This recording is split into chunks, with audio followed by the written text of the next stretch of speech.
From the outside looking in, it's a little bit on the insane side, but if you break down the simplicity of it, it's probably one of the most purest sports there is. It's actually man versus beast. The sport Scott is referring to, and the one he lives for, is bullfighting. Stepping into the ring with a 2,000-pound raging animal, Scott says this sport is not for the faint at heart. There's no holds barred. There's no one to break you up if something goes wrong.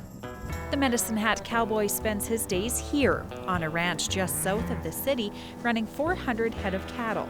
But the country way of life isn't something that runs in his family.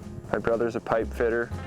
My stepdad owns an oil field company. Yeah, I'm definitely the black sheep of the family. Despite that, though, Scott says he knew he was meant to spend his days away from the city and among cattle. I wanted to ride bulls, but I was getting really tall, and I kind of thought maybe I'd be a little too tall. And then my stepdad actually told me I wasn't allowed to because he didn't want me to pay to compete. He thought that was the goofiest thing he'd ever heard of. So he said, if you find a job in a rodeo that pays every day, he'll support me. And that's actually where I found it. I started looking around and found a bullfighting school to go to. Fast forward a decade of professional bullfighting, and Scott says he's now considered one of the older guys on the circuit, hitting up about 15 rodeos a year and another 10 bull ridings. He also runs a bullfighting school in Stettler each winter for those coming up the ranks. Now, for some rodeo newcomers, there may be some confusion between a bullfighter and a rodeo clown.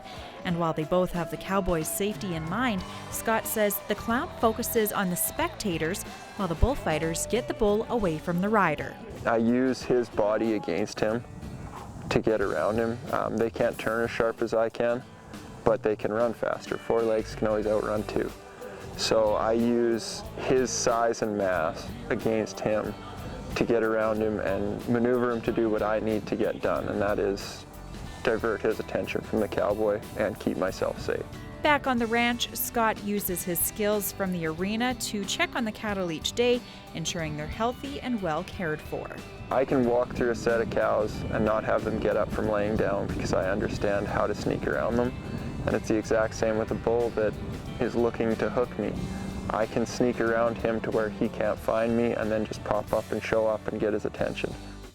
To me, being around livestock isn't really a job. It's something I'm passionate about. It's something I do every day of my life, either with cattle or bullfighting, and it's something I see myself doing until my body isn't capable to do as far as the bullfighting or even the being a cowboy. It's kind of just a lifestyle that I've molded for myself, and it's worked out quite well for me because I never go to work. I like to tell people. For Go on Shaw TV, I'm Christy Pitt.